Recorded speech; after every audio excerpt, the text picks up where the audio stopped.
അതിമനോഹരമായൊരു സുപ്രഭാതം. തൊട്ടിപ്പുറത്ത് സൂര്യൻ ബ്രൈറ്റ് അടിച്ച് കളിക്കുന്നു. അപ്പോൾ സംഗതി അത് തന്നെ. Welcome to day in my life. ഒറ്റയ്ക്ക് വെട്ടിയ വഴിയല്ലെങ്കിലും ഒറ്റയ്ക്ക് ദേ ഈ വഴിയിലൂടെ നടന്നങ്ങനെ ഫോർത്തിലേക്ക് നമ്മൾ പോവാണ്. കാരണം അവിടെയാണ് റേഡിയോ. ഈ കുട്ടിയെ കണ്ടാൽ നിങ്ങൾക്ക് ഇപ്പോൾ തോന്നും ഇവൾ SSLC പരീക്ഷയ്ക്ക് ഇങ്ങനെ പഠിക്കാൻ വേണ്ടിയിട്ടുള്ള പ്രിപ്പറേഷനിലാണെന്ന്. പക്ഷെ നിങ്ങൾക്ക് തെറ്റി ഗൈസ്. രാവിലത്തെ ലൈവിന് വേണ്ടിയിട്ടുള്ള നമ്മുടെ കുട്ടിയുടെ പ്രിപ്പറേഷൻ ആണിത്.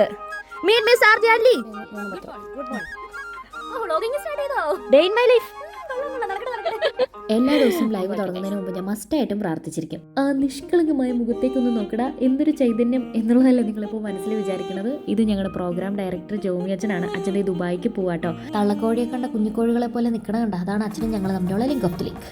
ഘോരഘോരം ധീരധീരം സാരസാരം പരിപാടികളുടെ റെക്കോർഡിങ്. ഇതിന്റെ ടേബിളിൽ ഇരിക്കുന്ന ചെടിയാണ് ലക്കി. വില കൂടിയ റെക്കോർഡിങ്, അതുകൊണ്ട് ഞാൻ തന്നെയാണ് എഡിറ്റ് ചെയ്യാറുള്ളത്.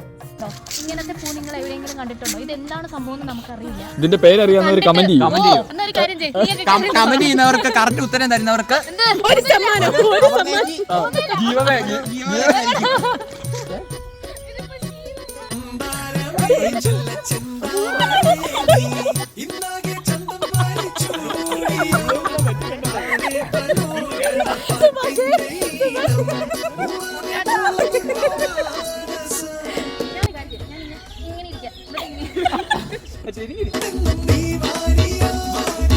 റേഡിയോയിലെ ഒരു ദിവസം എന്ന് പറഞ്ഞാൽ സന്തോഷത്തിൻ്റെയും ചിരിയുടെയും ഒക്കെ ദിവസമാണ് കേട്ടോ. അല്ലാത്ത ദിവസങ്ങളും ഉണ്ട്, അങ്ങനെ ഇല്ലാന്നല്ല. പക്ഷെ എന്നാലും മജോറിറ്റി എടുത്ത് നോക്കുകയാണെന്നുണ്ടെങ്കിൽ കുറേ ചിരിക്കാനുള്ള കാരണം ഈ റേഡിയോയും അവിടെയുള്ള ആൾക്കാരും നമുക്ക് തരുന്നുണ്ട്.